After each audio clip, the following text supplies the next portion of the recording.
Hey, good morning. So I just got finished watching this this video breaking down the concept of how things in life is a scam. And it starts off by talking about your 9 to 5, our jobs that our employer just barely gives us enough time to enjoy the rest of our days.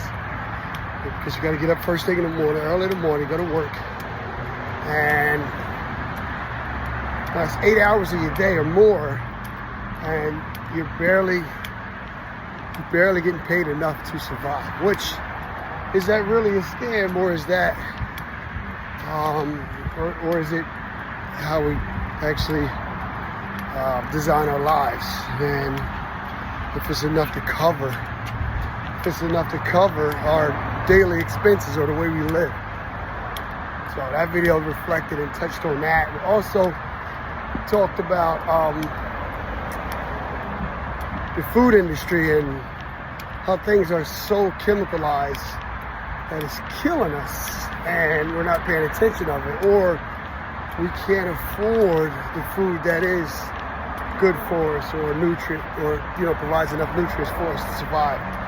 So the result is we're left with buying the chemicalized food that is destroying us. And is that one of the things that is affecting us financially or health-wise in life, that will result in us spending more money in hospitals to take care of us in our later years after we so-called either retire or we so-called shut down and try to enjoy life. The effects of what we're eating is going to affect our income later, or affect our financial situation or financial stability later. Touched on that. So it then touched on things about, like, if you read any health article, right? If you read any health article, it encloses that everything we're eating is not good for us, but we don't have many options. We don't have many options that are good for us. Like, every time you turn around, something's got a recall on it. Something has this in it that's going to kill us. And so, that's they talk about, the video was explaining like how that's a scam. And then insurance is a scam, like how you actually need insurance. But you think back, and I think I ran across this before, that when we went through the pandemic, right? And we just did some crazy numbers, and thinking that if 4 million people died from the pandemic, or the CV-19 that they call, but if 4 million people died and the average person had a insurance policy of just $50,000, you would have seen a lot of insurance companies going out of business because they don't have the funding to, produce or pay out these families who died of COVID. So if you start to calculate those numbers and look at the amount of people that died, and you start adding up, the average person had a $50,000 insurance policy on themselves, which we know a lot of people don't have insurance. But if they did, you'll see insurance companies falling left and right, which we didn't see. We didn't see none of that.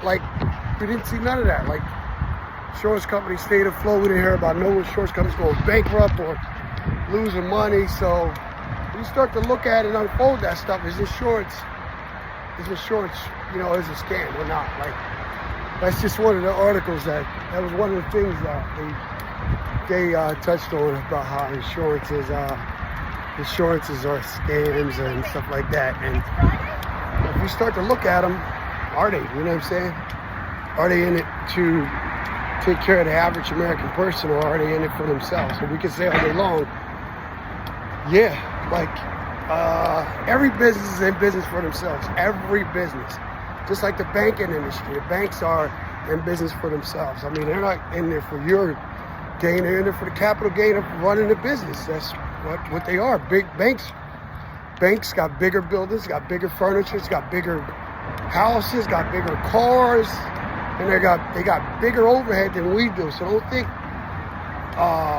trying to leverage a bank to sustain your life is going to profit you or benefit you. It's not.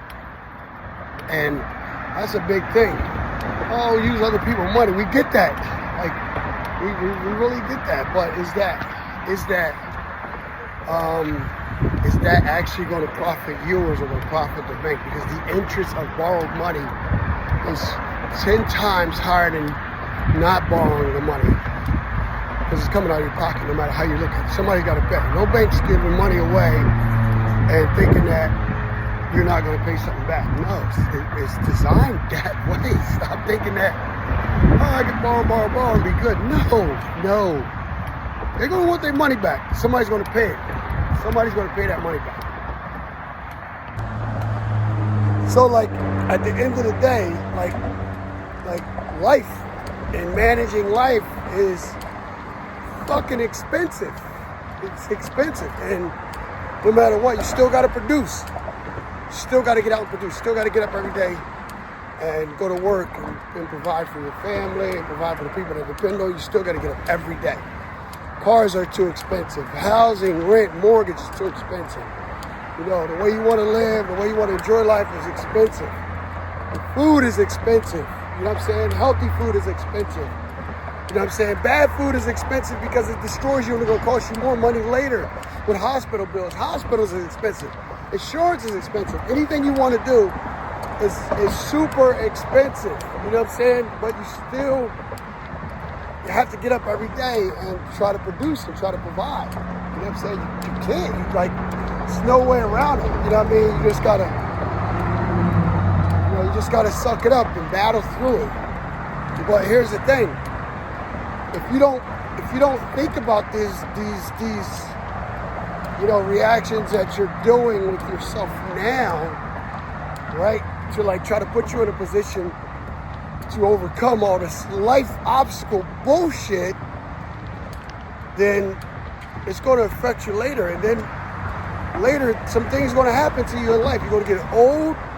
You're either going to become a burden to your children, sleeping on their sofas, or sleeping on a friend's house, sleeping on a friend's couch, or trying to, get low-income, elder, senior housing because you can't afford nothing, because you did everything you possibly could do now and didn't think about the result later, so it affects you later. Now you can't function and provide. And then government assistance is going to vanish eventually. Social Security, government assistance, all that stuff is going to become unreachable for you to even live off of. Because the economy's going up. Everything's going up. Nothing is not going up. It is. It's getting more expensive as it goes. So, every day it's going to cost us. You gotta respond and you gotta do things to set yourself up for the next move and the next effect. You know what I'm saying? If not, you're going to suffer later. I think about this every day. But I think about it so much that my position and where I'm at in life is I'm man, it's going to be rewarding when I sit back later and look at what I've done and what the struggle that I've been through, as far as trying to stay above water and try to float and continue to maintain and raise a family and go to work every day and function the way I do that. I came out on top. You know what I'm saying? And it's all the reward's going to pay off later. The complete deferred gratification of not wanting everything you see or everything you think you should have or think you should want, putting it off and wait until you're able to be in position to do these things. It's going to pay off later. It's going to be so rewarding. So here's a big one though. Here's a big one though. So I've learned later on in life, I'm gonna say the past few years, I've learned that if you don't have a goal or mission some type of purpose, or some type of destination, and where you're going, and what you want to do financially, family, for yourself, physically, mentally, or career, everything. Like, if you don't have not one of those ideals or, goals in place, you just existing and you get nothing done. Like, you become so stagnant and you become just like, you plateau. You don't know the next move. And we can say all day long how, oh, I'm grinding, I'm doing this, I'm doing that. Like, I say this all the time. A lot of us know how to go get a bag, but don't know what to do with it when we get the bag. A lot of us know how to grind, but don't know what to do with the grind, with the mission after we grind it. Like, we stop. And then what happens, everything that you've actually came across and grinded and worked hard for, you look back and say, damn, I did all that for nothing. You really did that for nothing, because without a mission and some type of goal in place in the beginning, like, that point is never reached. The accomplishments never reach. The mission is you never get it done. Like, all that becomes stagnated, becomes a waste, really. I got a young brother, I'm not going to say name, but in a very great position financially, making tons of money. And he came and approached me recently and was like, wow, I had a whole year and a half of making decent money. I'm looking back and I have nothing to show for it. He's like, I have nothing to show for it. I'm looking back at my account, my bank account. I don't even got $1,000 in my bank account, but I got some toys and I did some stuff. I vacationed, and I'm like, wow. But he's like, I don't have nothing to go back for if something happens. If an emergency kicks off, I can't even really say that I'm secure. You know what I mean? I said, well, that's great to look at. But the good thing about it is you recognizing it being young, like how you can waste so much time in finances just doing nothing. And I said, the easiest way to fix that is start to set goals and missions in front of you. Every month should be accomplishment or a mission set up for you financially, health-wise, mentally, physically, family. Like, you should do that every month, every 30 days. And then put a 6-month goal, put a 3-month goal, and a 1-year goal. If you do all these things, you'll start to take baby steps towards securing your future and locking down and getting everything that you want accomplished. You know what I'm saying? If you don't, you're just going to exist. And who wants to just exist? And you look back a year from now and like, wow, what happened? Like, right now, we've got a few months left. We got a few months left and the year's over. Like, everything we set up and talked about in January, the beginning of the year, you think back over the last 9 months, have you gotten any of that done? Did you get it done?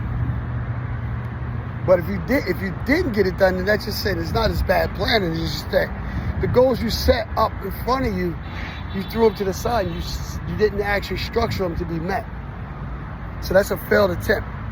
Can't have another failed attempt. 2025 is coming around the corner. Can't have another failed attempt. Put these goals in front of you. Start putting them in now. Don't wait till January 1st. Let's start doing it September 2nd, September, the beginning of the year. The beginning of September, the first few days in September. Let's start doing them right now. Don't wait. Don't wait, because if you wait, you're going to sit back and Christmas will come around, Thanksgiving will come around, and the end of the year will come around. You're going to be like, wow, I didn't get nothing done. No, you didn't get nothing done. So let's start planning now.